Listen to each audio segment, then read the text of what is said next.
Hey guys, tonight we begin with something a little darker. A time of plagues, punishments, and pottage. We're diving into what life was really like during the Middle Ages. Forget the castles and chivalry Hollywood sold you. The truth, you probably wouldn't last a single day. So, before you maybe turn on a fan for that soft background hum. And let's ease into tonight's journey together. Congratulations, you've just woken up in the year 1325. The good news, you're alive. The bad news, so are the fleas. Your bed is a half-rotted straw mattress stuffed with bugs and hay that smells like a barn floor because it was a barn floor 3 months ago. There's no memory foam, no pillows, and definitely no Egyptian cotton sheets. Just a wool blanket that hasn't been washed since last winter and now weighs roughly as much as a small cow from the accumulated grime. You blink awake as the church bell clangs in the distance. It's the medieval version of an alarm clock, only louder and somehow even less merciful. Your home is a wooden hut with one room, no windows, and a charming open-concept floor plan where your family, livestock, and domestic insects all share the same space. The smell, oh, it's a fragrant symphony, a subtle blend of stale beer, human sweat, goat, and something you pray isn't mold, but know in your soul probably is. Scented candles haven't been invented, and even if they were, they just melt on your dirt floor. You try to stretch, but immediately regret it because the air is freezing and your joints ache. You're 22 years old, which in medieval terms is roughly middle-aged. Your spine cacks like an old wooden door, and your knees sound like a bag of rocks being shaken by a confused peasant. Getting out of bed is a gamble. The floor is either wet from last night's rain, which leaks through the thatched roof, or crusty from something your neighbor's chicken did. Either way, your bare feet are now part of the ecosystem. Oh, and privacy. What's that? Your entire family and maybe a random cousin who just never left are waking up beside you. There's no bedroom, no curtains, no me time, just communal everything. Welcome to morning in medieval Europe, where you're never truly alone because parasites, rodents, and 8 other people are always with you. And this is just how your day starts. It only gets worse from here. So, you've managed to crawl out of your medieval haystack of horrors. Congrats. Now, nature calls. And it's not calling politely. It's screaming. Here's the part where you start missing the modern bathroom. There's no toilet, no seat, no toilet paper, no flush. Not even a mildly resentful plunger in the corner. In the 14th century, relieving yourself is an adventure, a social experiment, and often a small public event. If you're a peasant, your bathroom is likely a wooden bucket behind the house, which is already full because Uncle Wolf Stan had a rough night after eating bad turnips. The smell is biblical. You hold your breath, do your business, and then here's the kicker. Toss it into the street. Yes, the street. You're supposed to shout something like Garde-à-lou before dumping it out the window. That's old French for watch out below. Although, frankly, no one ever moves fast enough. Streets in medieval towns are open sewers, a charming river of human waste, animal droppings, and mystery liquids you'd rather not examine. If you're lucky enough to live in a town with public latrines, congratulations. You get to sit shoulder to shoulder with strangers in an outhouse where privacy is a myth and ventilation is a cruel joke. You might make small talk, but try not to breathe too deeply. Toilet paper, never heard of it. Most people wipe with straw, leaves, rags, moss, or if they're feeling especially indulgent, a scrap of wool. Sometimes nothing at all. Which might explain why handshakes weren't popular yet. And if you're in a castle, surely it's better, right? Well, sort of. You might have a guard robe, a hole in the wall that drops your waist directly into the moat. Great idea, except that your enemies know this. And yes, attackers sometimes climbed in through the waist chute. Talk about entering through the back door. So whether you're a farmer or a baron, medieval toileting is a humiliation ritual. It's cold, it's public, it's dangerous, and it's never not disgusting. One slip on a wet stone path and you're face first in humanity's leftovers, and you still haven't brushed your teeth, but we'll get to that next. You survived the toilet. You deserve a reward, right? Maybe a nice breakfast. Something warm, delicious, comforting. Sorry. This is medieval Europe. Nothing is comforting here. Breakfast, if you can call it that, is a grim affair.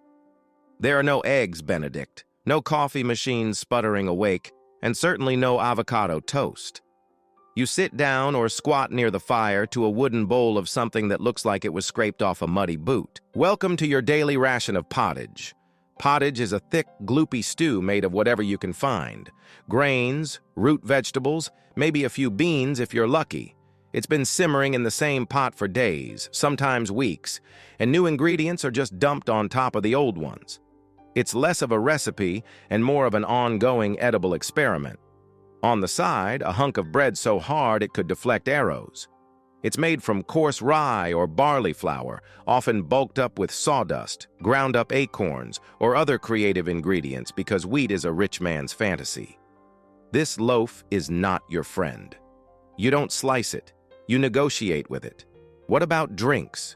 You're not sipping orange juice or an oat milk latte. You're drinking beer.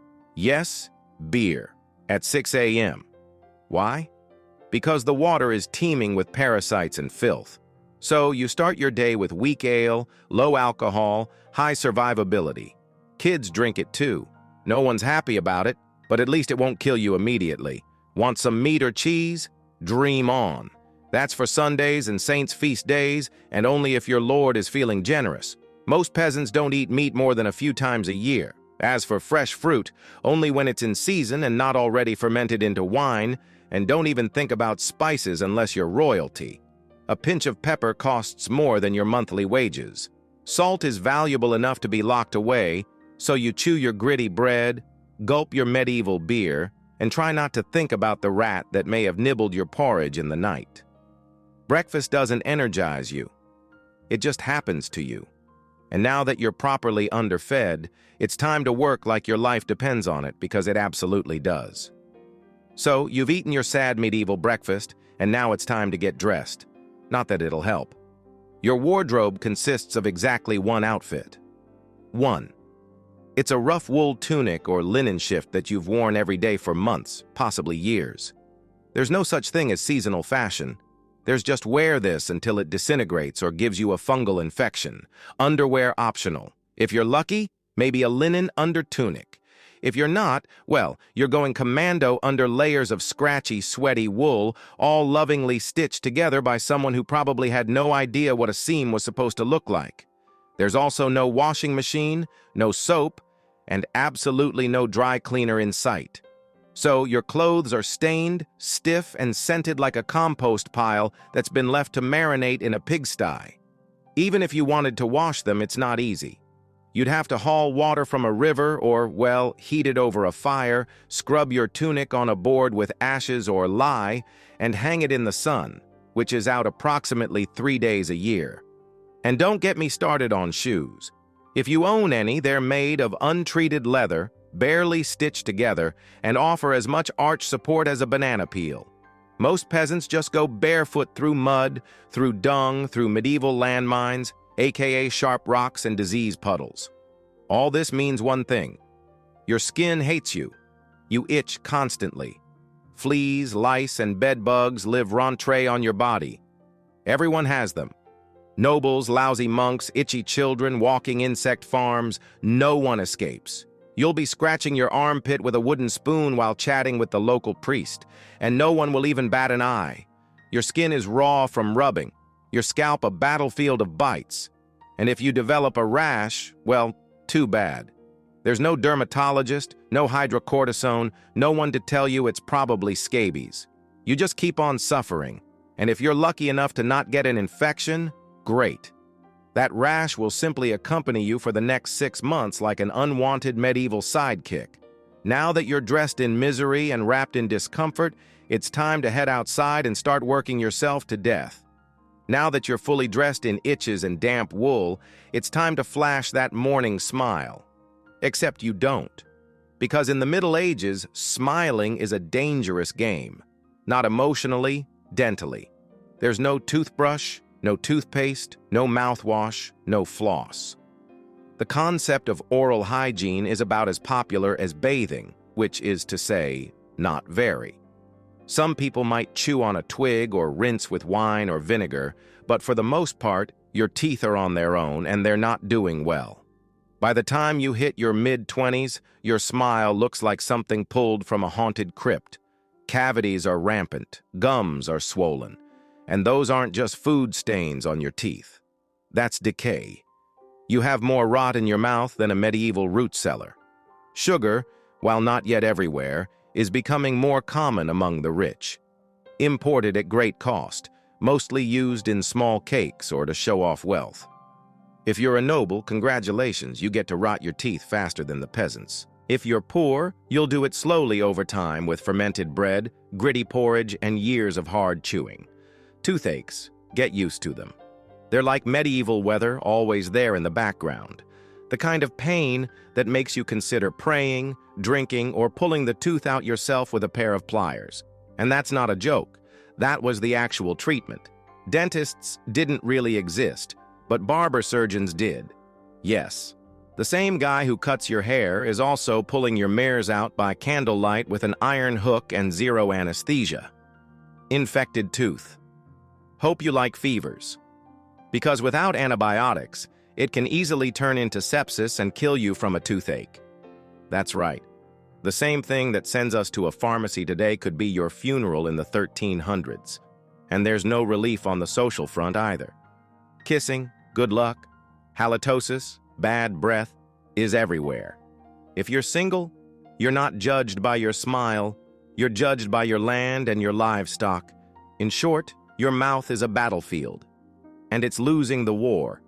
Now that your teeth are throbbing, let's head outside. Because your real job, the one that will break your back, is just getting started.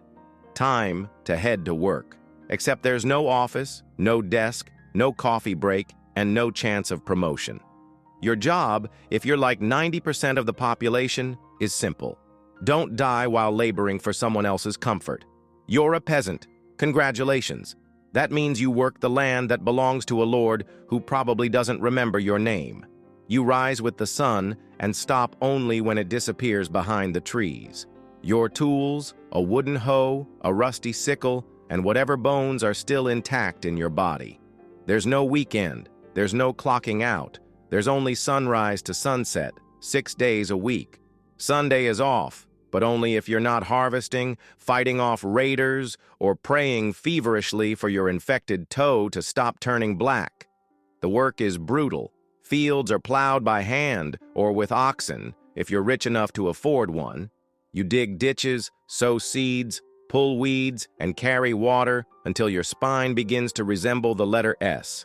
No one cares if you're tired. No one's asking how your mental health is doing. If you're a woman, surprise, you don't just do field work, you also care for children, clean, cook, spin wool, feed animals, and pretend your husband's lice infestation isn't slowly migrating to your side of the bed.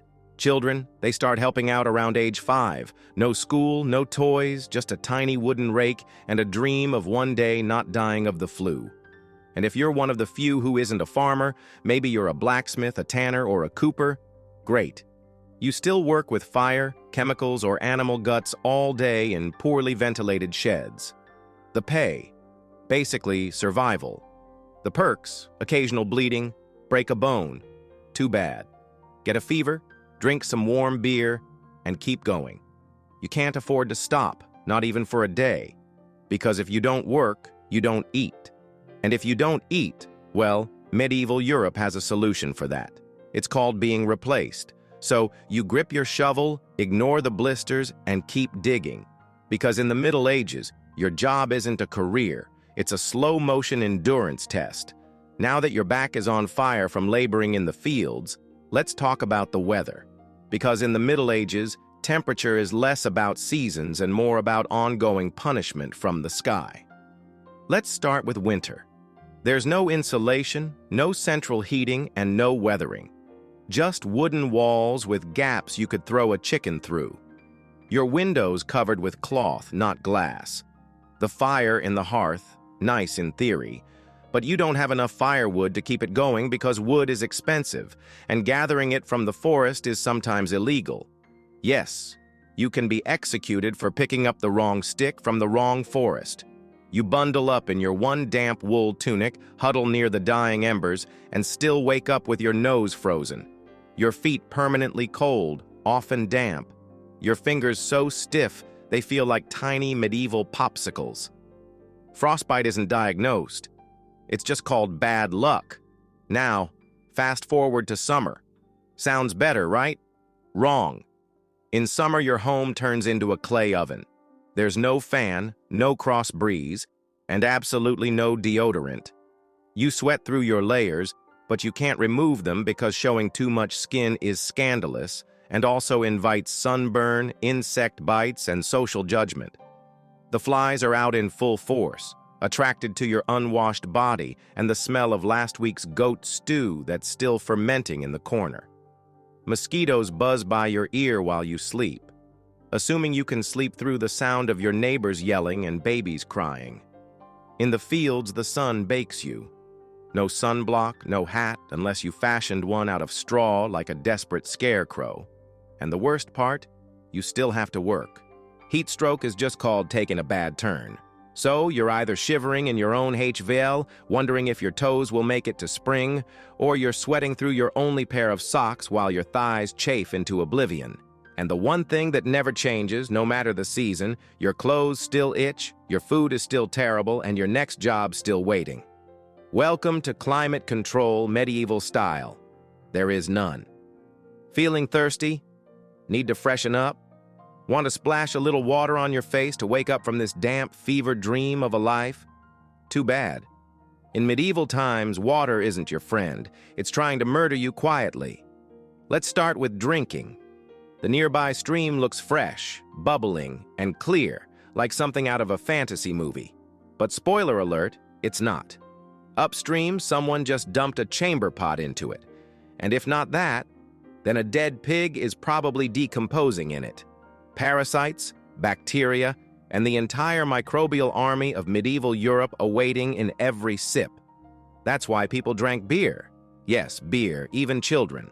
But before you imagine medieval kids doing keg stands, understand that it was small beer, weak in alcohol, strong in survival. Brewing boiled the water so it was safer than whatever flowed through the town ditch.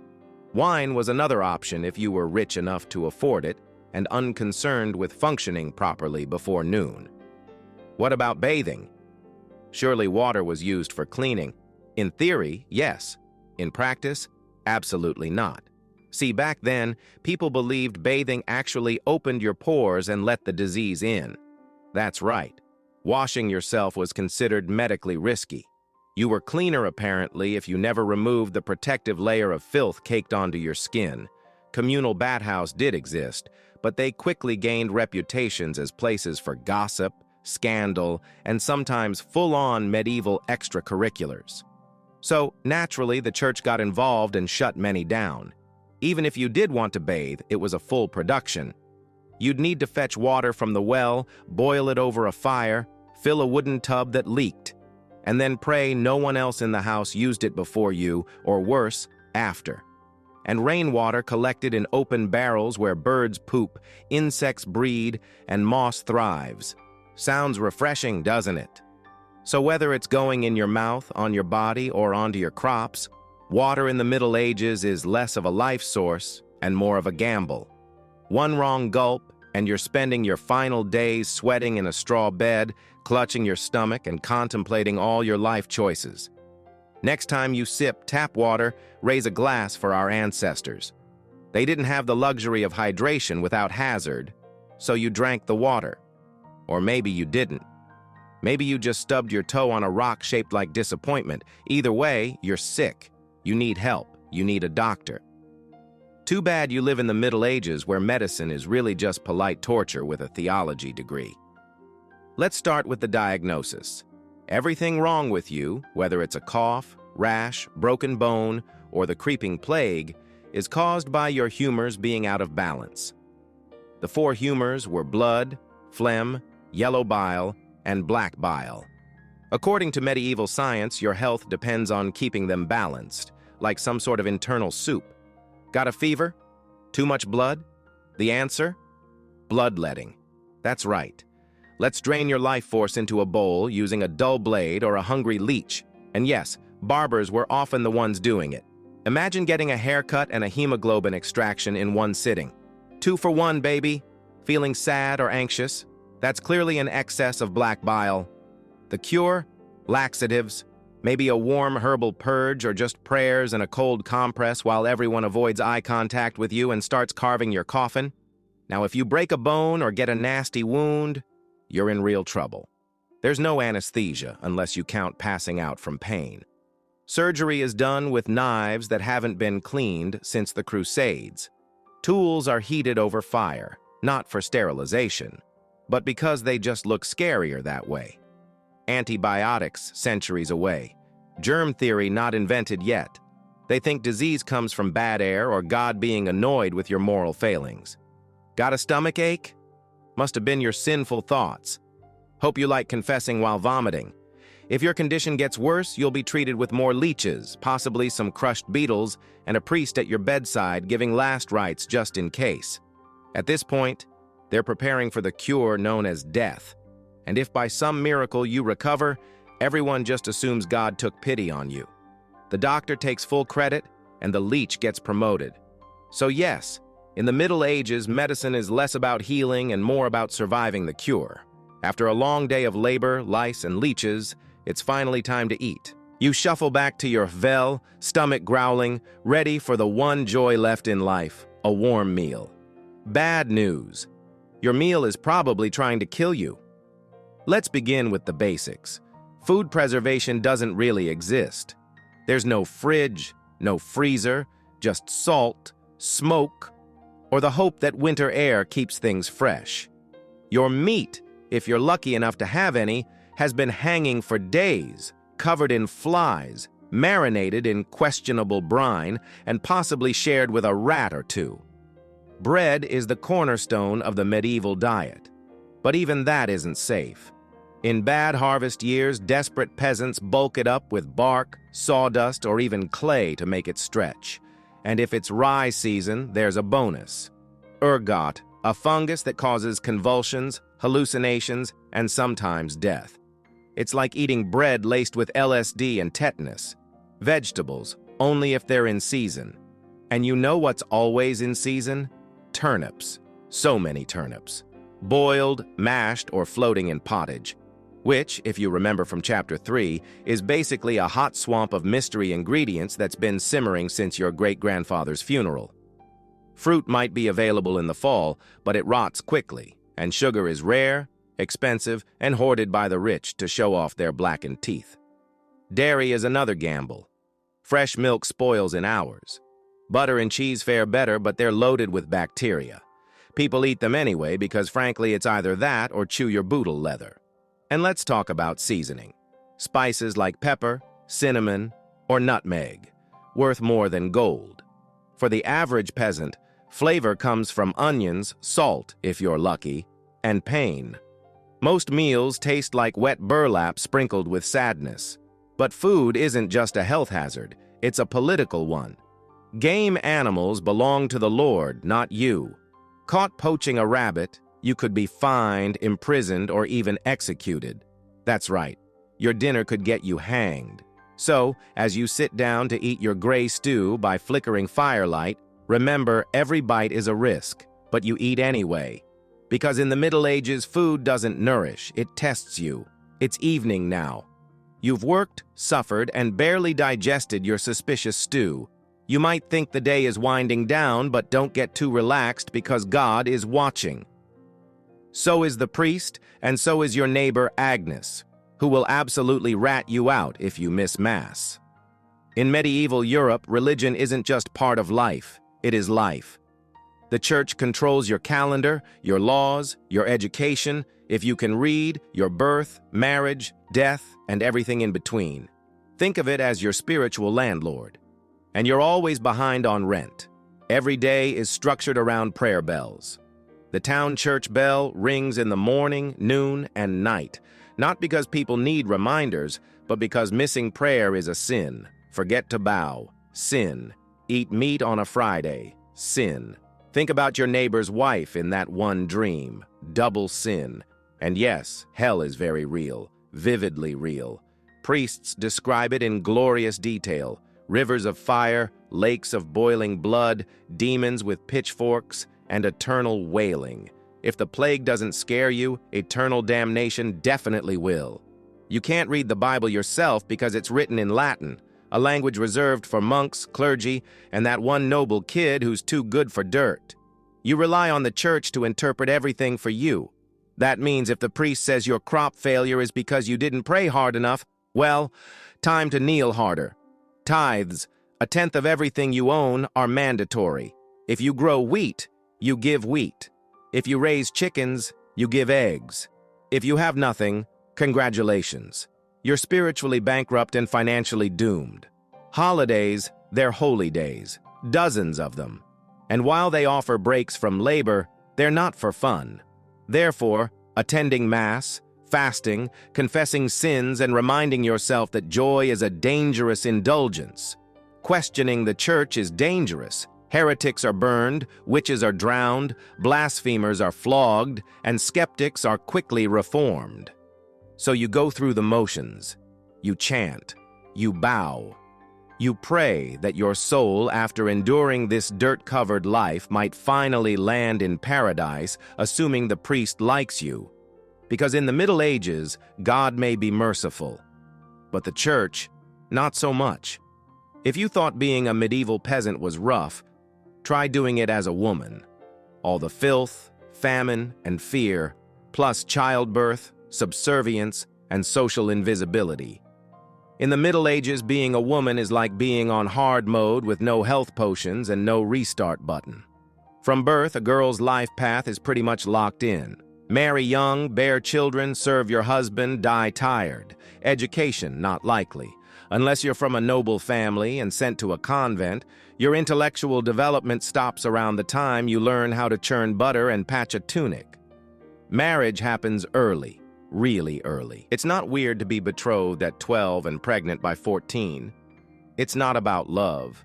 It's about land, livestock, and alliances. Your opinion not required. Once married, you're basically your husband's property. Your job is to produce heirs, feed everyone, keep the house running, and not complain. Because complaining might get you branded a nag or worse, a witch. That label comes with a complimentary drowning or burning, depending on local fashion. Childbirth is a death lottery. There's no prenatal care, no sterile tools, no anesthesia. Midwives do their best, but even minor complications can mean death for the mother, the child, or both. Some women survive 10 pregnancies. Many don't survive, too. But don't worry. Once the baby is out, your work increases. Now you have a screaming infant in a lice-ridden hut, and you're expected to nurse, cook, clean, and still help in the fields. You don't get a break. You are the break for everyone else. If you're unmarried, you're suspicious. If you're widowed, vulnerable. If you're outspoken, dangerous. Women who didn't conform were often accused of witchcraft, especially if they had herbal knowledge, a strong personality, or just looked at someone funny on a rainy Tuesday. Even in the church, your role is limited. Nuns lived under strict rules. No speaking without permission, no freedom of movement, and your spiritual worth. Always ranked below men. In short, if you're a woman in the Middle Ages, you're expected to endure, obey, reproduce, and suffer in silence, ideally while smiling. Because even in a time of universal suffering, women were somehow expected to suffer gracefully. So far, you've battled filth, starvation, social injustice, and possibly a goat. But just when you think your day can't get any worse, here comes violence, loud, bloody, and often completely acceptable by medieval standards. Let's be clear, the Middle Ages were not peaceful. The idea of law and order mostly meant hope. The local lord isn't in a bad mood. Violence is everywhere. In the home, in the streets, on the battlefield, in church disputes, and sometimes in line at the communal bread oven, crime is common, punishment is brutal, and justice is more performance art than protection. Steal a loaf of bread, you could lose a hand. Accused of lying, your tongue might get pierced. Gossip too much, meet the scold's bridle, a metal mask strapped to your head with a bar in your mouth. For correction, of course. Let's say you're accused of something serious: heresy, theft, witchcraft. How do you prove your innocence? By being tortured, obviously. Welcome to trial by ordeal. One version, you stick your hand in boiling water to retrieve a stone. If it heals without infection in 3 days, you're innocent. If not, you're guilty. Another option, you're tossed into a river. If you sink, you're innocent and probably dead. If you float, you're guilty and will be punished anyway. It's like a medieval game show where the prize is survival and the host is actively rooting against you. And if you're sentenced to death, that's a public event. Executions are performed in front of cheering crowds, hangings, beheadings, burnings. Sometimes people bring snacks. It's the medieval equivalent of cable TV, domestic violence completely normal. Husbands were allowed, even expected, to discipline their wives and children. Street fights commonplace. You could be beaten just for looking the wrong way at a noble's horse. And war always simmering. Local feuds, territorial disputes, religious crusades. Someone's always marching off to stab someone else in the name of honor, God, or boredom. Violence isn't a breakdown of society in the Middle Ages. It is society. Everyone lives with the constant knowledge that life is fragile, justice is arbitrary, and your neighbor might bash your head in over a pig. So, walk carefully, keep your eyes down, and never trust anyone with a club. At this point, you've made it through the lice, the leeches, the laundryless misery, and the looming threat of public disembowelment. But now comes the final chapter of most medieval lives, an early and unglamorous death. If you're alive and still breathing past the age of 40, you're practically a celebrity. You might even be referred to as the Old One, which is less of a nickname and more of a statistical miracle. Let's break it down. The average life expectancy hovers around 30 to 40 years, but that number is dragged down heavily by infant mortality. Nearly half of all children died before reaching age 5. Disease, malnutrition, or one bad winter was all it took. No vaccines, no antibiotics, no hope. If you survived childhood, you entered adulthood already exhausted. Work began as soon as you could walk upright, and by 25, your joints creaked like a monastery door. You might be missing several teeth, a finger, and most of your original optimism. Women faced a particularly deadly gauntlet: childbirth. It was one of the leading causes of death for medieval women. No pain relief, no medical intervention, just prayer, hot water, and someone holding your hand while you bled out on a straw-stuffed cot. For men, the dangers were different, but equally relentless.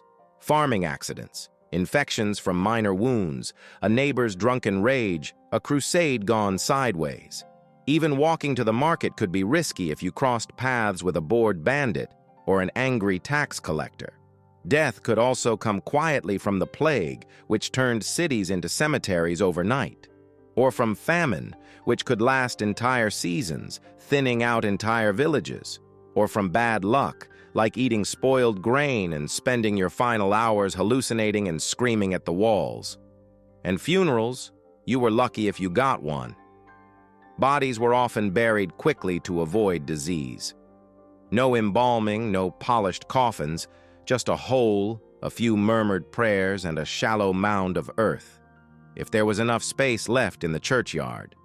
So yes, in medieval times, life was brutal, short, and constantly under siege by death in all its casual forms. You didn't retire. You just stopped showing up. And speaking of exits, let's move on to your final chapter. The medieval dream dies. So, how's your day been? You've woken up in filth, relieved yourself into a bucket, brushed your teeth with wishful thinking, nearly passed out from hunger, worked until your spine cried for mercy, scratched your way through itchy wool, prayed to not get plague, and barely dodged a public execution for owning a squirrel. Welcome to a single day in medieval Europe. Still dreaming of becoming a knight? Think again. That romanticized version of the Middle Ages. Gallant swordsmen, noble ladies in towers, heroic battles and feasts in candle-lit great halls. It's a myth polished by fairy tales and fantasy books. In truth, the medieval world was gritty, cruel, and deeply unfair. Hierarchy was everything. If you were born poor, you stayed poor. If you were born rich, congratulations. You had a better chance of surviving, but you were still one bad soup away from dysentery and a hasty burial. Even the nobles weren't immune to misery. Castles were drafty stone refrigerators filled with fleas, smoke, and politically motivated marriages. Sure, you had a fur cloak and a goblet of wine, but also a 50% chance of dying in a skirmish or from an infected splinter. Not exactly luxury, the simpler times weren't simple. They were relentless. Everything took longer. Everything hurt more. Everything from childbirth to chewing came with consequences. Life was survival, not leisure. And if you did find a quiet moment to think, to dream, to imagine something better, there wasn't much you could do with it. No upward mobility, no modern medicine, no internet to Google. What's this weird rash? You lived, suffered, worked, and died within a 10-mile radius of where you were born. But here's the wildest part. Through all of this, people still laughed, sang songs, told stories, fell in love, and found meaning. Not because life was easy, but because humans are stubborn like that. Even in the darkest chapters, they made space for light. So tonight, when you slip into your clean bed with indoor plumbing, antibiotics, and central heating, maybe say a quiet thank you to the modern world and to your ancestors who fought rats, famine, and feudalism, so you wouldn't have to. Long before she was Catherine the Great, Empress of all Russia, mistress of reform, and icon of ambition, she was simply Sophie. Born Sophie Federica Augusta von Anhallurst in 1729. She was the daughter of a relatively obscure German princely family. Her tiny duce in Pomerania offered little in terms of power, but Sophie herself, she had something no title could provide. Razor-sharp intelligence, relentless charm, and a quiet, burning hunger for greatness. Her upbringing was strict. Her mother, Johanna, was cold and calculating, not a warm, nurturing figure, but a social climber obsessed with status. Sophie's father, a Prussian officer, was more distant than disciplinary. From a young age, Sophie learned to walk the fine line between obedience and cunning. She read voraciously, spoke multiple languages, and learned how to observe a room before speaking in it. Skills that would soon become survival tools in one of Europe's most brutal courts. When the Russian Empress Elizabeth Petrona began searching for a wife for her heir, Grand Duke Peter, she looked beyond Russia's borders. Peter himself was of German descent, and Empress Elizabeth believed a foreign bride, pliable and grateful, would be easier to control. Sophie fit the bill perfectly. Noble blood, Lutheran faith, which she'd be forced to abandon, and a reputation for both grace and humility. At just 14 years old, Sophie was summoned to Russia. She arrived in the freezing capital of St. Petersburg in 1744, wearing thin German fabrics and a diplomatic smile. Her mother pushed her forward like a chess piece. Sophie, however, had her own game in mind. To become acceptable in Russian society, she converted to Orthodoxy, taking the name Ekaterina Alexa, Catherine. The ceremony was public, symbolic, and life-altering. She wasn't just changing religions. She was burning the bridge behind her, stepping into a foreign empire with no way back. No one watching that quiet teenage girl in a fur-trimmed coat could have predicted what would come next. Betrayal, revolution, enlightenment, and empire. But from the moment Sophie stepped foot in the Russian court, she stopped being a pawn and began planning how to become a queen. Catherine's marriage to Grand Duke Peter was meant to secure her place in Russian royalty. But from the very beginning, it felt more like a cage than a crown. Peter, heir to the Russian throne, was not the dashing prince of fairy tales. Awkward, immature, and obsessed with toy soldiers, he was far more interested in playing war games in his chambers than governing an empire or showing affection to his new wife. Some accounts even suggest he refused to consummate the marriage for years. He idolized Frederick the Great of Prussia and resented the Russian court that had adopted him. In contrast, Catherine embraced Russia with a fierce determination. She learned the language, studied its history, and memorized Orthodox rituals. She wanted to belong. Peter wanted to escape. This mismatch wasn't just emotional. It was political. The Russian court was a viper's nest of gossip, paranoia, and brutal power games. Empress Elizabeth still ruled with absolute authority, but her health was in decline. Everyone knew a transition was coming and everyone had an agenda. Catherine was watched constantly. Her letters were read, her friendships monitored, and her every move scrutinized. She couldn't trust her husband, her mother, who was still whispering in her ear on behalf of foreign interests or even her servants. In this world, alliances could turn into accusations overnight. But Catherine was no fool. She learned to play the court's games quietly, cultivating allies in the shadows. She charmed military officers, made friends with scholars, and developed a reputation for dignity and restraint, a stark contrast to her husband's childish tantrums and open contempt for Russian traditions. Behind closed doors, Catherine began reading Enlightenment thinkers like Voltaire and Montesquieu. While others saw her as a young consort, she was building a vision, not just for herself, but for Russia, a nation of strength, education, and reason. But there was one problem. The longer Peter lived, the longer Catherine remained in limbo, a powerless wife to a man unfit to rule. So she waited, observed, and planned. She knew the Russian throne wouldn't be inherited. It would have to be taken. In 1762, after nearly 2 decades of waiting, watching, and quietly maneuvering, Catherine saw her moment and seized it with breathtaking precision. Empress Elizabeth had died, and Peter, now Peter III, was finally Tsar. But his reign began unraveling almost immediately. In just a few short months, Peter alienated the church, offended the nobility, insulted the army, and lavished praise on Prussia, Russia's longtime enemy. He reversed key policies, humiliated the clergy, and talked openly about divorcing Catherine to marry his mistress. The court, already wary of his erratic behavior, turned cold. The army, filled with generals loyal to Catherine, grumbled in corridors. Even ordinary Russians, devout and patriotic, saw Peter as a foreign puppet who mocked their traditions. Catherine, watching all of this unfold, made her move. In July of that same year, while Peter was away at his summer palace, Catherine launched a bloodless coup d'etat. Supported by key military officers, including her lover Gregory Olaf and his influential brothers, she rode through St. Petersburg in full regalia, was proclaimed Empress Catherine II, and won the allegiance of the powerful Imperial Guard. Peter caught off guard, and without allies surrendered within days. He was taken into custody and shortly after found dead under mysterious circumstances. Officially, it was reported as a hemorrhoidal colic. Unofficially, it was murder. Catherine was now empress.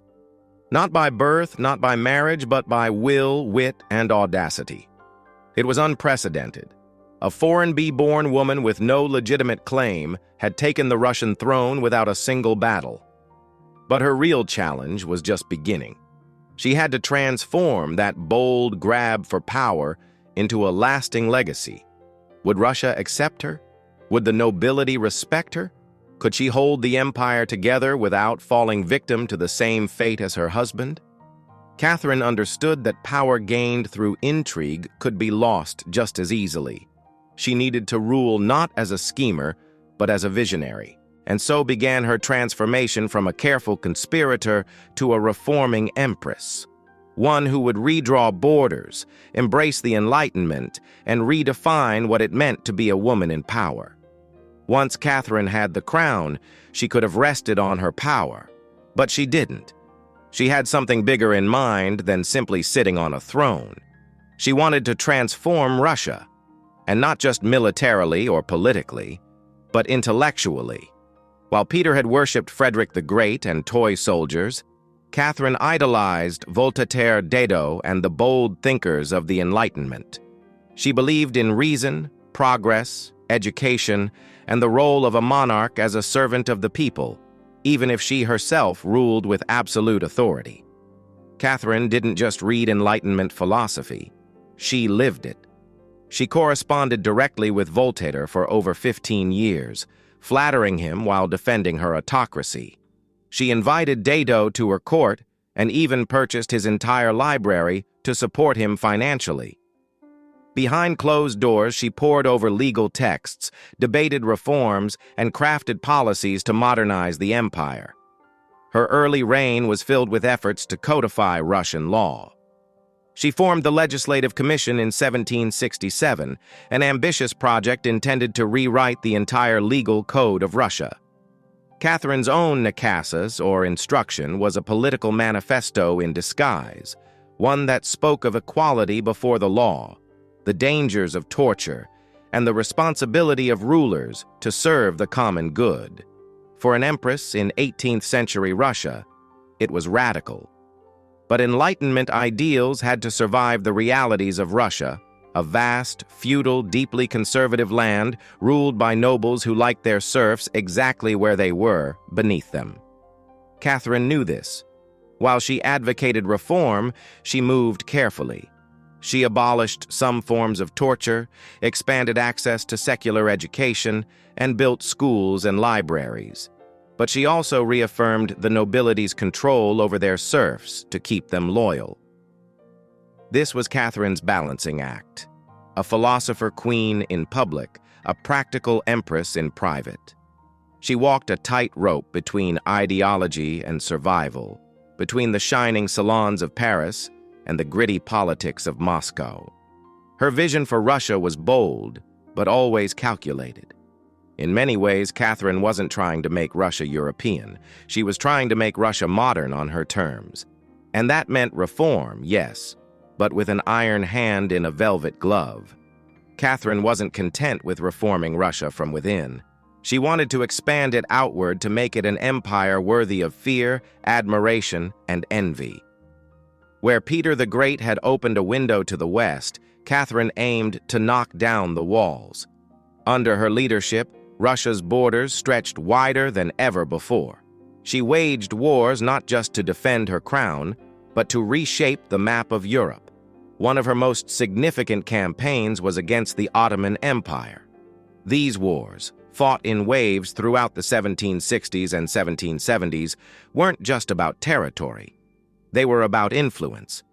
Catherine saw herself as the liberator of Orthodox Christians living under Muslim rule and as the rightful protector of Eastern Europe. Under generals like Alexander Suvorov and Gregory Pemkin, Russia captured key regions including Crimea, the northern coast of the Black Sea, and access to warm water ports, something Russian czars had coveted for generations. These victories weren't just military, they were symbolic. With each conquest, Catherine sent a message. Russia was no longer the distant backward cousin of Europe. It was a continental force. She also turned her gaze westward.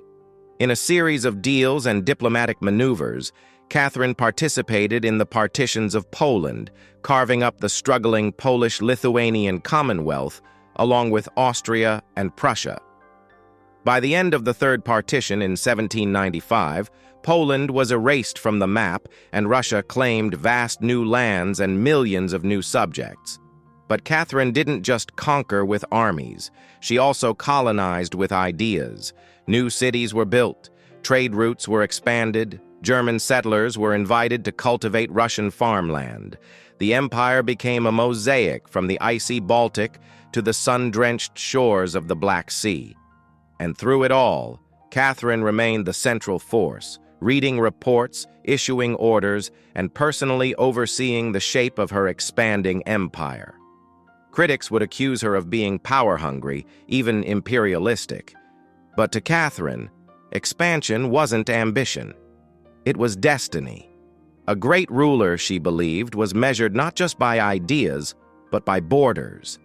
She didn't just want to rule Russia. She wanted to remake it as a civilized empire, feared by its enemies, respected by its peers, and loyal to her alone. For all her brilliance and power, Catherine the Great was just as famous for what went on behind palace doors. And no, not all of it was whispered in libraries. Catherine's private life became one of the most talked-about aspects of her reign. She had lovers, not just one or two, but a carefully curated parade of them, many decades younger, often handsome, and sometimes politically influential. She didn't hide them. In fact, she often rewarded them with titles, estates, and pensions if they behaved well. If not, they were quietly dismissed, sometimes with a polite thank you and a promotion. Among the most important of these lovers was Gregory Pimpkin, a man as brilliant as he was bold. Their relationship blurred the lines between romance, politics, and partnership. Some historians believe they may have even married in secret. Together, they shaped military campaigns, colonization projects, and the transformation of southern Russia. Pimpkin wasn't just a lover, he was her co-ruler in many ways. Still, Europe couldn't look past the scandal. Gossip swirled. Satirical pamphlets painted her as lustful, insatiable, even unhinged. And after her death, the rumors only got worse. The most infamous being the completely false and grotesque tale involving a horse spread by her enemies to smear her legacy. But why the obsession? Simple. Catherine was a woman who wielded power unapologetically. And in a world where female rulers were expected to be either saintly virgins or tragic figures, she refused to play the role. She lived, loved, and ruled on her own terms, and that made her dangerous. Ironically, while her critics painted her as immoral, Catherine herself was deeply philosophical about love and sexuality. She believed pleasure was a natural part of life and that personal relationships didn't have to threaten public responsibility. She separated emotion from governance, a feat few male rulers managed. In reality, her liaisons were often strategic. She surrounded herself with men who were loyal, capable, and politically useful. And when they ceased to be, she let them go, usually with a smile and a generous retirement. Catherine's love life didn't weaken her rule. It was part of her strategy, a blend of passion and power that made her unforgettable, envied, and feared. For all her charisma and control, Catherine's reign was not without peril. And in 1773, that peril came in the form of a bearded Cossack named Ilan Pugachev. He was no ordinary rebel. Pugachev claimed to be none other than Peter III, Catherine's dead husband. According to him, he had survived the coup and now returned to reclaim the throne from the German usurper. It was absurd. Peter was long gone. But to Russia's oppressed and exhausted lower classes, the claim didn't need to be true. It just needed to offer hope. Pugachev promised liberation, an end to serfdom, lower taxes, and land for the common people. His words lit a fire across the Volga River region, especially among Saxe peasants and old believers. In a time when the gap between nobles and serfs had widened brutally, his promises sounded like salvation. The Pugachev rebellion became the largest peasant uprising in Russian history. Towns were taken, fortresses fell, nobles were slaughtered. For a terrifying moment, it seemed as if the empire itself might fracture. Catherine was shaken. This wasn't a foreign war she could win with cavalry and treaties. This was a revolt from within her own people, rising against the system. She ruled. But Catherine didn't panic. She acted. She dispatched professional military forces to crush the rebellion ruthlessly. Pugachev's forces were defeated in 1774. He was captured, displayed in an iron cage, and eventually beheaded in Moscow, a public warning to all who dared follow. Afterward, Catherine doubled down on order and control. Her dreams of liberating the serfs quietly faded into silence. The rebellion had shown her the limits of enlightenment in a country still shackled by feudalism. She now leaned harder on the nobility, who offered loyalty in exchange for absolute control over their serfs. This was a turning point. The empress, who once quoted Voltaire, now prioritized stability over philosophy. Reform became cautious. Surveillance increased. Rebellion, even whispered, was to be stomped out before it had breath. Pugachev may have lost his head, but he left behind a warning that haunted Catherine. That power built on inequality could only hold so long before the storm came crashing through. By the time Catherine the Great approached the final years of her life, she had ruled Russia for over 3 decades, longer than any female ruler in Russian history.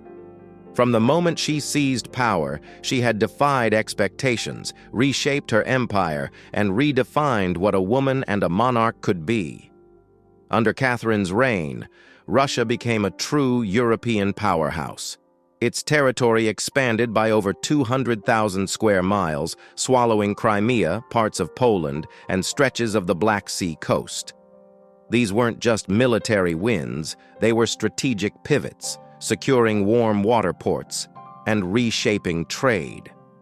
But her legacy wasn't only drawn on maps. Catherine left a cultural mark as well. She helped found the Hermitage Museum, amassed one of the greatest art collections in Europe, and corresponded with the greatest minds of the Enlightenment. Her court became a center of sophistication, art, and intellectual ambition. In a country often viewed as backward by Western Europeans, Catherine put Russia firmly on the cultural map. She modernized education, founding schools for girls, and promoted the printing of books. She introduced smallpox inoculation to Russia, even publicly receiving the vaccine herself, an act of scientific bravery in her time. Yet her reign was also one of contradictions. While she admired Enlightenment ideals, she never freed the serfs. In fact, she extended serfdom deeper into Russia's territories. Her reforms, while impressive, remained mostly top-down, designed to polish the empire without truly transforming its foundations.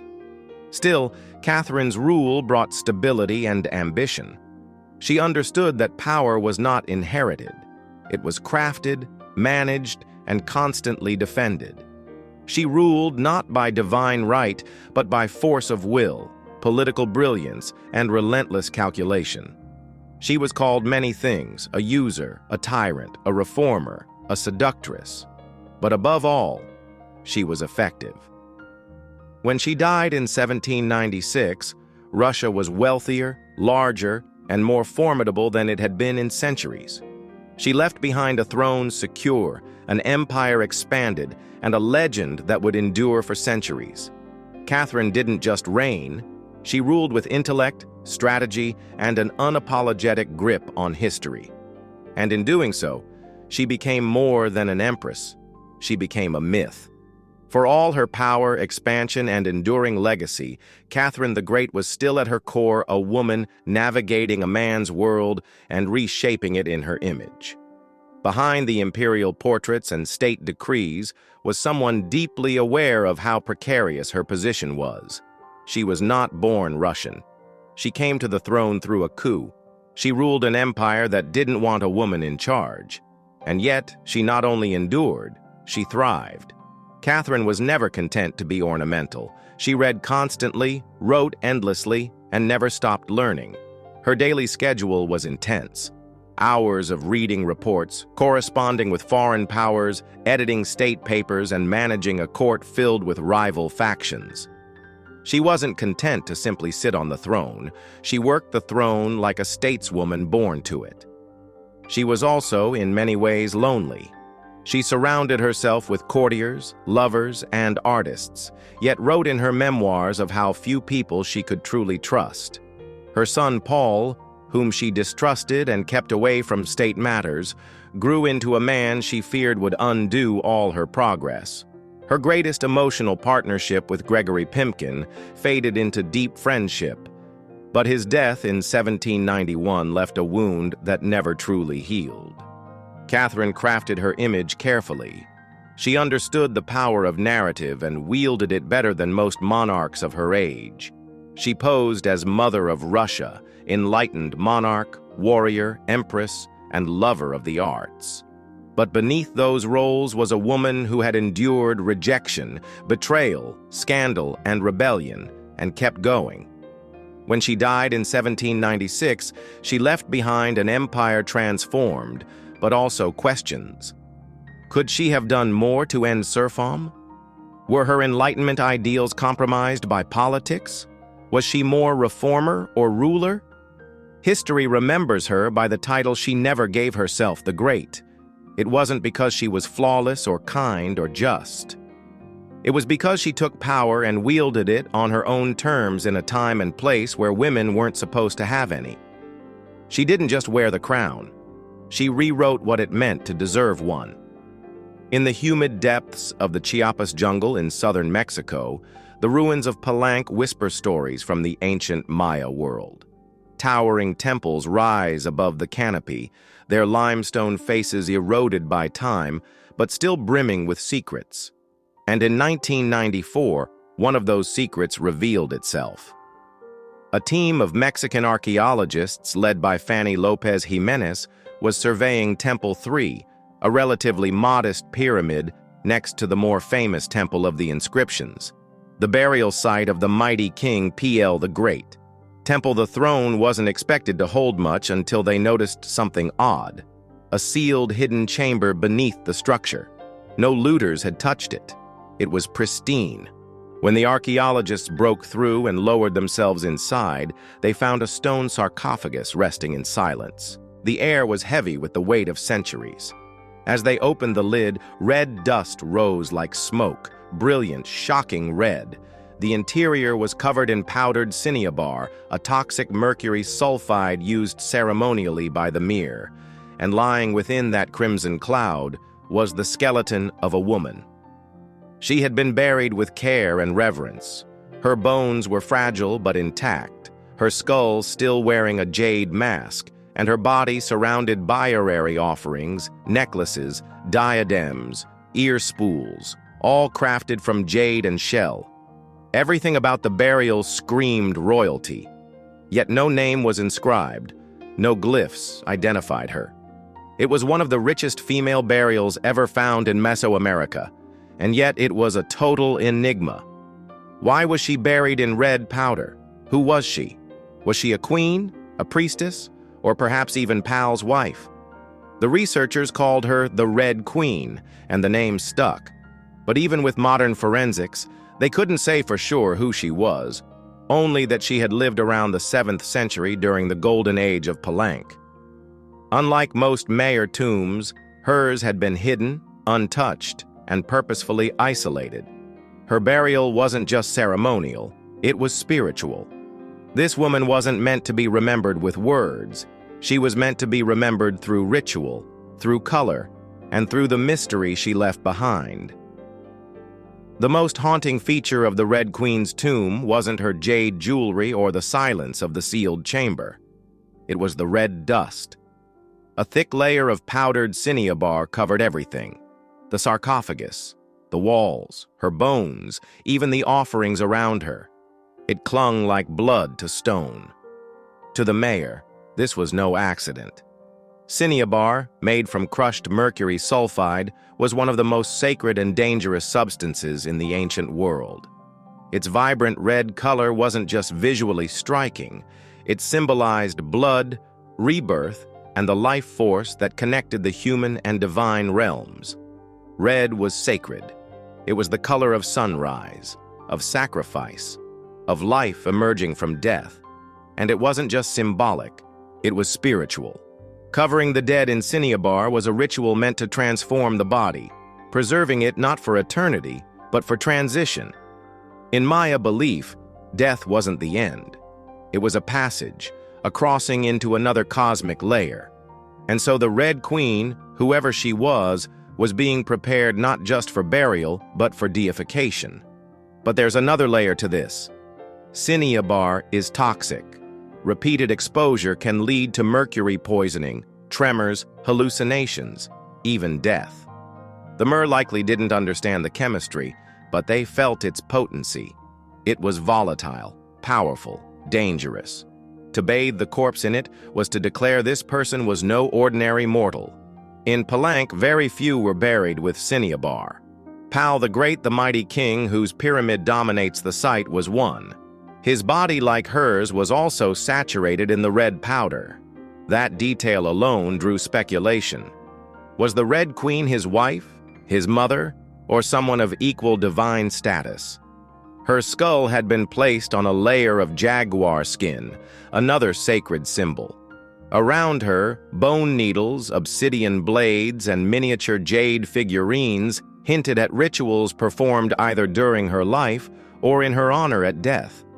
Every part of her burial told a story without words, a story of power cloaked in secrecy.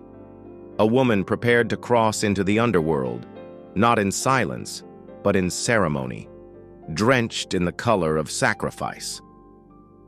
Surrounding the Red Queen's crimson-drenched remains was a world of silence, broken only by the gleam of jade, shell, and obsidian. These were not mere ornaments. They were offerings, each one carefully chosen to accompany her on the journey to the Maya afterlife, the Xibalba. At her sides were jade necklaces, heavy and cold, their polished surfaces still radiant after 300 years underground. Jade was not just beautiful, it was sacred. The Maya considered it a symbol of eternal life. It represented the green of maize, the vitality of the jungle, and the breath of the gods. Only the elite were buried with jade. For the Red Queen, it covered her chest, wrists, and ears. A clear sign that in life she wielded influence, perhaps even divine favor. One of the most haunting objects was the jadirari mask placed delicately over her face. Unlike the golden death masks of Egypt, this one was subtle, constructed from dozens of tiny mosaic tiles arranged to mimic the contours of her skull. The mask served a ritual function to protect the soul, to preserve identity, and to present her as divine in the eyes of the gods. Scattered near her bones were bone needles, obsidian blades, and shell artifacts. These could have been tools of ritual or symbols of her status as priestess, healer, or royal matriarch. One bone pin was engraved, faint but purposeful, a small echo of her voice lost to time. At her feet and along the edges of the tomb were ceramic vessels, still sealed, likely once filled with offerings. Food, drink, or incense to sustain her spirit beyond death. The mayor believed the afterlife was a journey, dangerous, layered, filled with challenges. These items weren't luxuries, they were necessities. To modernize, the tomb feels intimate, not overloaded, but intentional. There was no gold, no chariots, no pomp, just items chosen with spiritual weight. It was a map for the soul. Through these treasures, we glimpse how the mayor understood death, not as finality, but as a transition of power. The Red Queen wasn't buried to be forgotten. She was being prepared to ascend. For all the grandeur of her tomb, the Red Queen left behind one haunting void. No name, no inscriptions adorned her sarcophagus. No glyphs on the walls identified her. She was clearly someone powerful. But who? From the moment her tomb was opened, scholars began trying to connect the dots. The most compelling theory that the Red Queen was Zakbu-Ar, the wife of Kinich Janab Pal, known today as Pal the Great, the most famous ruler of Palenque. Zakbu-Aha was more than just Pal's consort.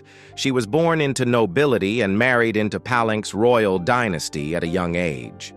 She bore at least 3 sons, all of whom held high status, and she played a key ceremonial role during her husband's reign. If anyone could be buried with such honor, it was her. Supporting this theory was the tomb's location, just a few feet away from Pal's own grand burial in Temple of the Inscriptions. The proximity suggests a deliberate pairing, husband and wife, rulers even in death. And then there's the cinnabar. Only 2 burials in Palenque were found with such intense cinnabar coverage: Pal and the Red Queen. It's unlikely this was coincidence. But here's where the mystery deepens. DNA tests were conducted on both sets of remains in hopes of confirming the connection. But the results inconclusive. The woman's bones showed no direct maternal link to Pal, but that didn't rule out a spousal relationship. After all, marriage does not require shared blood. Some have argued she could have been Sakuk, Pal's powerful mother who ruled Palenque before he came of age. Others suggest she may have been a high priestess or a sister or a royal ancestor whose name has simply been lost to history's erosion. Still, the evidence points most strongly to Taku Ao, a queen by title, a mother of kings, and a spiritual counterpart to Pal. The lack of a name may not be an oversight. It may have been intentional. In Maya cosmology, the soul lived on not through monuments but through ritual, symbol, and the whispers of the earth. And so the Red Queen remains suspended between legend and truth. A woman who ruled, remembered not in stone, but in scarlet and silence. To understand the Red Queen, we must understand the world she came from. A world where Maya women, especially royal ones, held more influence than many realize. In Maya civilization, politics was often a family affair. Royal women weren't merely passive consorts, they were diplomats, priestesses, and power brokers. They conducted rituals, sponsored temples, and played crucial roles in maintaining dynastic legitimacy. Their bloodlines were political capital used to forge alliances and secure claims to the throne. Take Sakuk, for example, the mother of Pal the Great. When the throne of Palenque was left vacant, she took power herself and ruled as queen regent until her son came of age. She wasn't a placeholder. She was a ruler in her own right, issuing decrees and overseeing construction projects. Without her, Pal may never have risen at all, and she wasn't an anomaly. Across the Maya world, in places like Yaquilan, Nanjo, and Calakmul, inscriptions show women performing major ceremonies, engaging in warfare diplomacy, and sometimes ruling outright. They were often portrayed in stele and murals, dressed in elaborate headdresses and regalia, standing beside kings as equals or sometimes above them. Their words were carved in glyphs. Their names were remembered until they weren't. By the time Spanish conquistadors arrived centuries later, much of that memory had eroded. The colonial lens saw native women as silent figures in a male-dominated world. But the archaeology tells a different story, one of complex gender roles where power was negotiated, not simply inherited. This context casts the Red Queen in a new light. She may not have ruled in name, but her burial, rich, sacred, and positioned beside Pal, suggests she was a central pillar in the royal order. Her jade mask wasn't just decoration, it was a symbol of identity, of power held in life and protected in death. Her bloodline may have been the very glue that held Palenque's dynasty together. In Maya civilization, a queen wasn't just a queen, she was a keeper of sacred lineage, a voice in ceremony, and often the bridge between gods and men. The Red Queen may be nameless, but in her world she was never voiceless. The Red Queen wasn't just buried with treasures, she was buried in architecture rich with purpose, layered with Maya cosmology, ritual symbolism, and intentional design. Her tomb wasn't merely a grave, it was a gateway to eternity. Her body was discovered inside Temple Third, one of the smaller pyramids within the heart of Palenque. Yet its proximity to Temple of the Inscriptions, the resting place of Pal the Great, is telling. These temples weren't built randomly. Their positioning was sacred, guided by astrology, myth, and dynastic legacy. Temple the Thigh rises modestly compared to its grand neighbor, but it hides something even more intimate. A sealed crypt untouched by Lutters, perfectly preserved. It was constructed deep within the temple's core, accessible only by a steep, narrow staircase. The descent into her tomb feels almost symbolic. a ritual journey downward into the underworld. The chamber itself is stark, made of cut stone, sealed tightly for over 1,130 years. No glyphs or murals cover the walls. No ornate carvings tell her story. But perhaps that silence is intentional. This was a space not for the living to interpret, but for the dead to transform. At the center, her sarcophagus sits like an altar crafted from limestone. It echoes the grand stone coffin of Pal next door. While Pal's lid is famously engraved with scenes of cosmic rebirth, the Red Queen's tomb is more subdued. The focus is inward on the body, on the cinnabar, on the ritual of death itself. And yet, there are subtle architectural cues that hint at meaning. The tomb is aligned east to west, a symbolic path mirroring the sun's journey from life to death. The chamber is small but powerful. It feels deliberate, personal, a sacred enclosure for someone revered. Maya temples were cosmological tools, bridges between the heavens, the earth, and the underworld. To be buried in one was to be elevated beyond the human realm. The Red Queen's eternal home wasn't an afterthought. It was a carefully constructed shrine, a place where death became transformation. Her bones rest in stone, her essence in cinnabar, and her legacy in the architecture itself. A temple that speaks without words, telling us she mattered. To the ancient Maya, death wasn't the end. It was a threshold, a sacred passage into the underworld known as Xibalba. And for someone like the Red Queen, this crossing was not only spiritual, it was political, cosmological, and deeply ritualized. Burial rituals were carefully choreographed events rooted in myth and meant to guide the soul through the treacherous layers of the underworld. Maya texts and iconography tell us that Xibalba was no peaceful afterlife. It was a maze of darkness, rivers of blood, trials, and gods of death. Only those properly buried, ritually prepared, and spiritually equipped could make the journey successfully. The Red Queen was buried, wrapped in cinnabar, encased in stone, and surrounded by offerings, all signs of an elite burial. But there's more. The presence of bone needles and obsidian blades in her tomb hint at auto-sacrifice rituals, possibly symbolic tools representing rites she had performed in life or that were reenacted at her burial to empower her spirit. Herari mask, carefully assembled from jade tiles, was not simply decorative. It may have served as a spiritual vessel preserving her face and identity as she journeyed into the afterlife. In Maya belief, the face was a mirror of the soul, and the soul needed to be recognized by the gods. The ceramic vessels surrounding her may have once held chocolate, maize, water, or even polka to nourish her in the next world.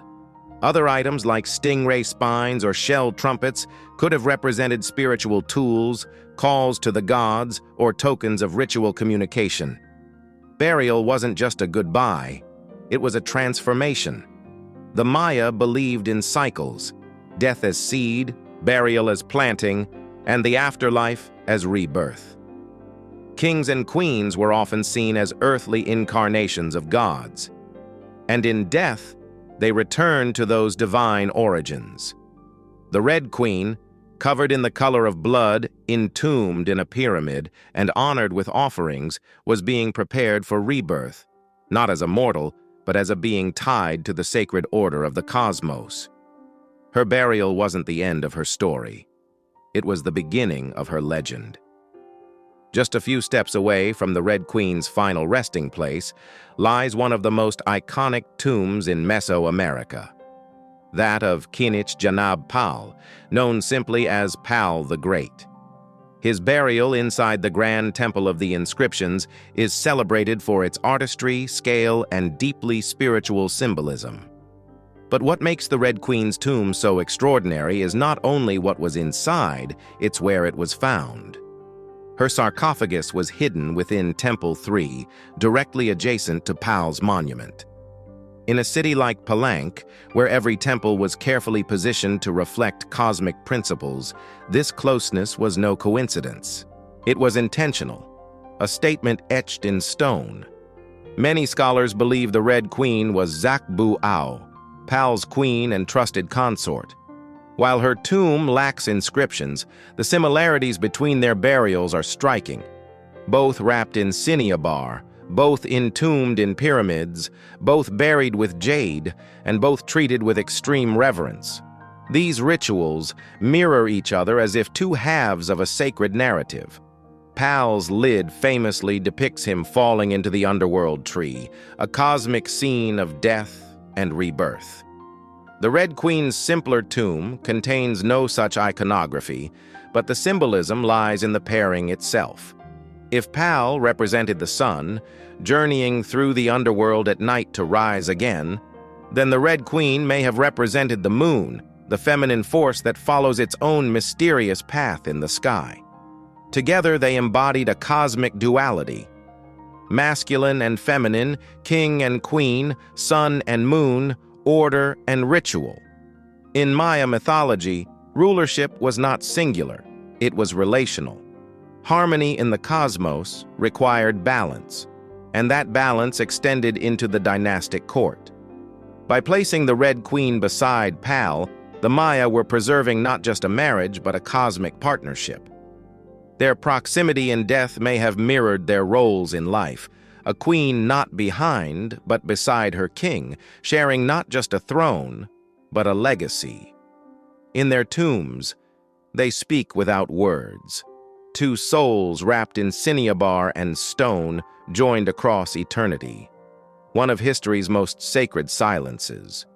Though her name was lost to time, the Red Queen of Palenque endures not as a forgotten relic, but as one of the most enigmatic and powerful women of the ancient world. Her tomb, sealed for over 1,300 years, now whispers across centuries, inviting questions that echo louder with every discovery. She represents a mystery that still resists full understanding. We may never know exactly who she was. No glyph carved her name. No steeler told her story. And yet the care in her burial, the richness of her offerings, the symbolism of her crimson-drenched bones, all speak of a woman profoundly important, not merely as a wife or consort, but as someone who held real influence, spiritual weight, and royal blood. Today, the Red Queen forces us to reevaluate assumptions. She's a reminder that in the ancient Maya world, women were not silent. They led rituals, governed cities, and shaped dynasties. While kings like Pal have long taken the spotlight, the Red Queen's reemergence reminds us that power did not belong to men alone. It flowed through mothers, queens, priestesses, and visionaries. Her legacy is more than the treasures she left behind. It's the conversation she started among archaeologists, historians, artists, and storytellers. Every jade bead, every layer of cinnabar, every architectural choice in temple that tells us something deliberate. This woman mattered, and perhaps that's the most extraordinary part of her story. Not what we know, but what we still don't. The Red Queen teaches us that history isn't just a collection of facts. It's a living puzzle, a shared human longing to connect with the past. In that sense, her legacy is still unfolding. She lies wrapped in red, the color of life and sacrifice, of blood and rebirth. Her face, once hidden behind a jade mask, now stares back at us through science, art, and wonder. She remains nameless, but not voiceless. Mysterious, but not forgotten. The Red Queen may have ruled a kingdom in life, but in death she rules something greater. Our imagination. Her tomb was sealed in stone. Her story was written in silence. And still somehow she speaks. Frida Kahlo was born on July 6, 1907, in the vibrant district of Coyoacán, then a village on the outskirts of Mexico City. Her childhood home, the Casa Azul, the Blue House, was filled with color, contradiction, and quiet strength. It would later become a sanctuary, a battleground, and a museum to one of the most iconic artists of the 20th century. Frida was the third of 4 daughters born to Guillermo Carlo, a German-Hungarian photographer, and Matilda Calderón, a devout Catholic of indigenous and Spanish descent. Her parents were opposites: Guillermo, reserved and intellectual; Matilde, religious and emotionally distant. Frida would inherit her father's introspection and artistic eye, but also her mother's fierce resilience. As a child, Frida was imaginative, outspoken, and bold. She read voraciously and asked questions most adults didn't want to answer. But at the age of 6, she contracted polio, which left her right leg thinner and weaker than the other physical difference she tried to mask with long skirts, but never allowed to limit her spirit. The illness left her bedridden for months and isolated from other children. During this time, she grew close to her father, who encouraged her to exercise, ride bicycles, and stay mentally sharp. Unlike most girls of her time, Frida didn't aspire to become a wife or a homemaker. Her goal to become a doctor, she enrolled in the prestigious National Preparatory School in Mexico City at age 15. One of only a handful of girls accepted. There she stood out not just for her intelligence, but for her rebellious wit, radical thinking, and unique sense of style. She joined a group of young intellectuals known as the Cachuchas, who debated philosophy, literature, and politics. Frida was drawn to revolution, to ideas that challenged tradition. But even in those early years, before the bus crash that would define her body, and before the fame that would define her legacy, Frida Kahlo was already painting herself into the world with sharp edges, unapologetic ideas, and an identity too big to fit inside anyone else's expectations. She wasn't just growing up in Cocan, she was preparing to remake herself entirely. On September 17, 1925, Frida Kahlo's life was split in two: the girl she had been and the woman she was forced to become. That afternoon, she boarded a wooden bus with her boyfriend, Alejandro Gomez Aras, after school. They were laughing, teasing each other, and probably arguing. Frida never did anything halfway. But moments later, the bus collided with a streetcar, and in an instant, her future unraveled into pain, metal, and silence. The crash was horrific. The streetcar crushed the bus against a wall, splintering wood and flinging passengers. Frida was impaled by an iron handrail. It entered her left hip and exited through her pelvis. Her spinal column fractured in 3 places. Her right leg shattered, her foot dislocated, her collarbone and ribs broke. Her shoulder was dislocated, her abdomen was pierced. She was just 18 years old. A man covered her with a borrowed overcoat.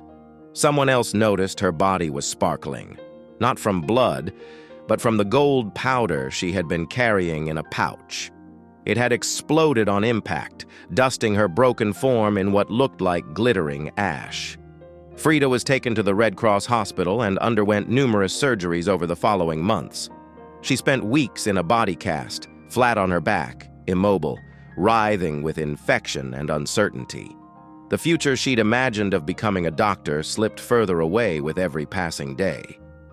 But in that stillness, something began to stir. Her father gave her brushes. Her mother rigged a special easel to hang above her bed. A mirror was placed on the canopy so she could see herself. And there, lying in plaster and agony, Frida began to paint. First out of boredom, then out of obsession.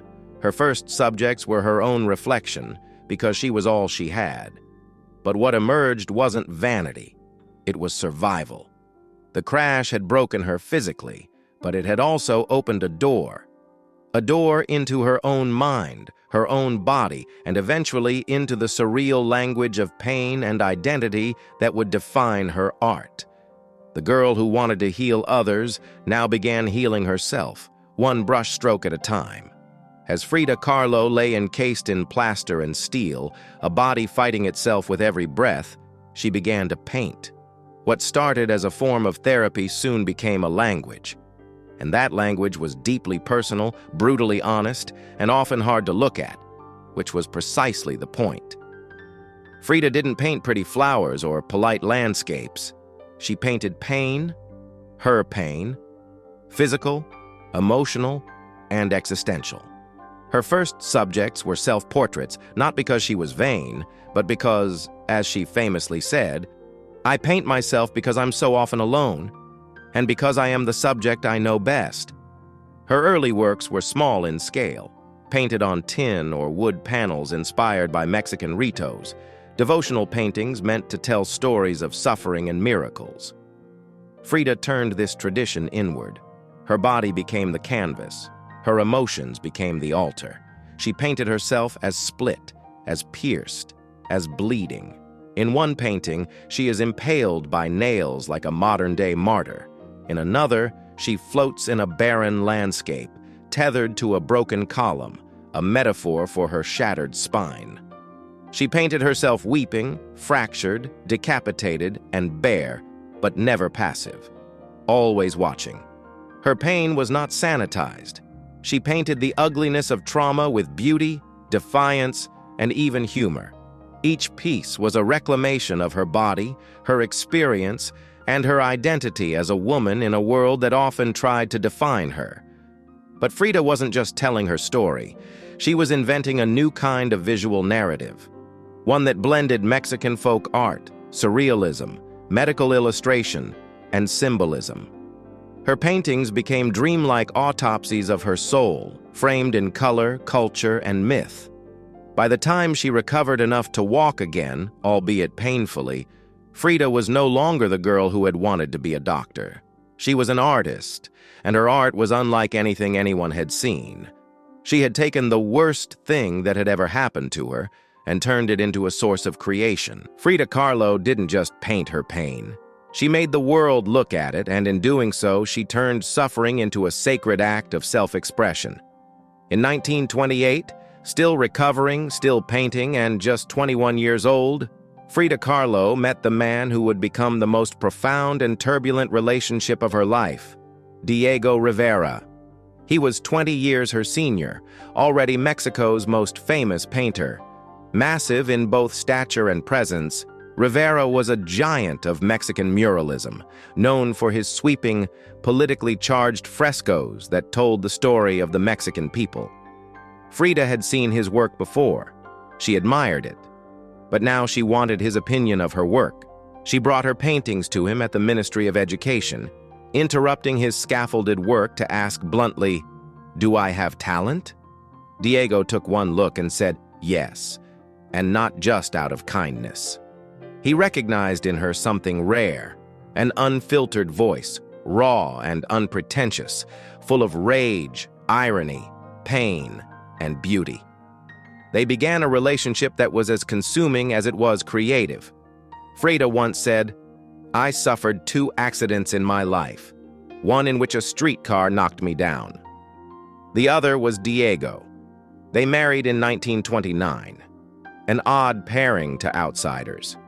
Diego, massive, unfaithful, politically famous.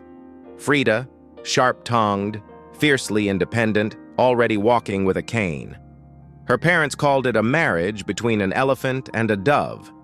Their bond was passionate but chaotic.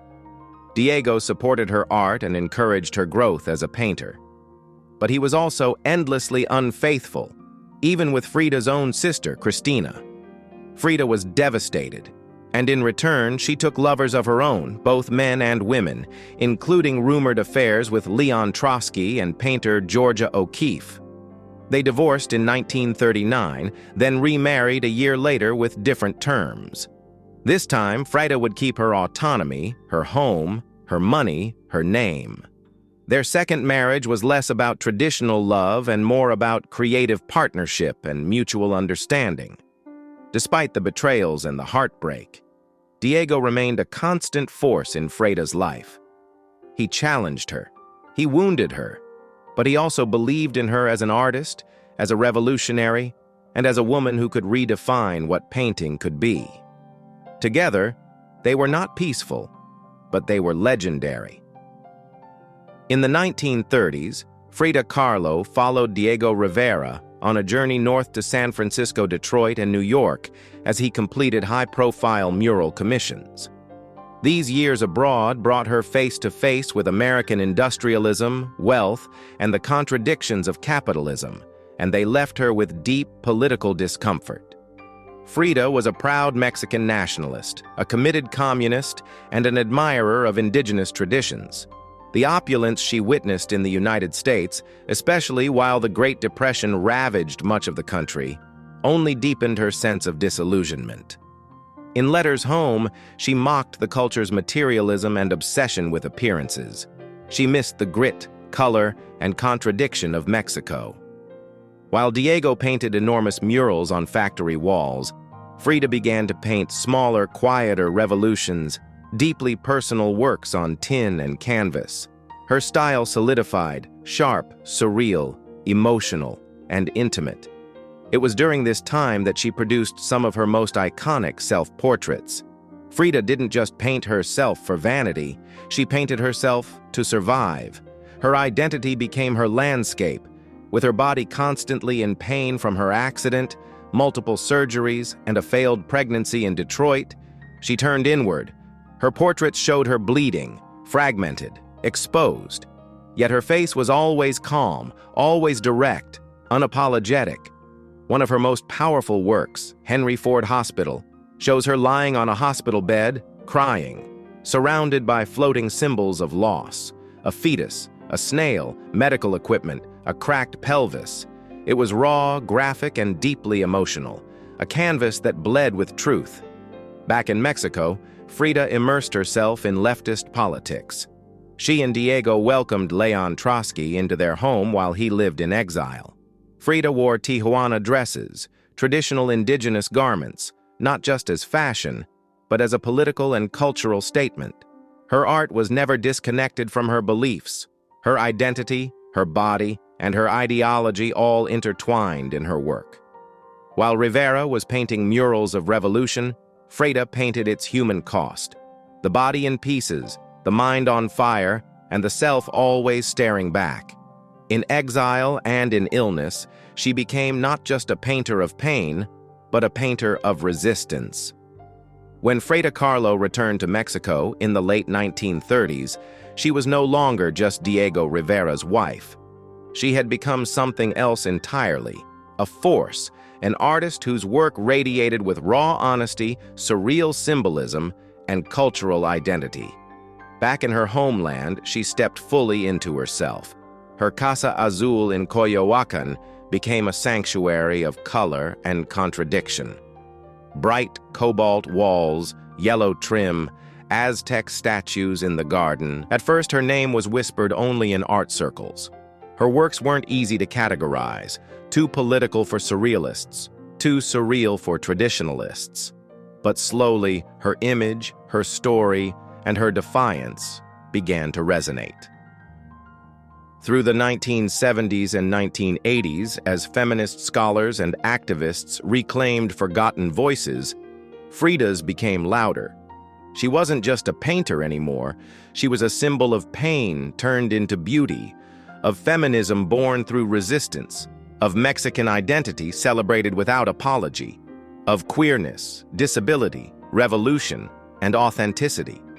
Her face, unibrow, gaze, flowers in her hair became iconic. Her home became a museum. Her diary became a sacred text. And her paintings now hang in the world's greatest museums. Frida Kahlo had lived much of her life in Diego's shadow. But in death, she stepped forward. She didn't just leave behind paintings. She left behind a mirror and dared us all to look. Not with pity, not with fear, but with fire. Today, Frida Kahlo's face is everywhere.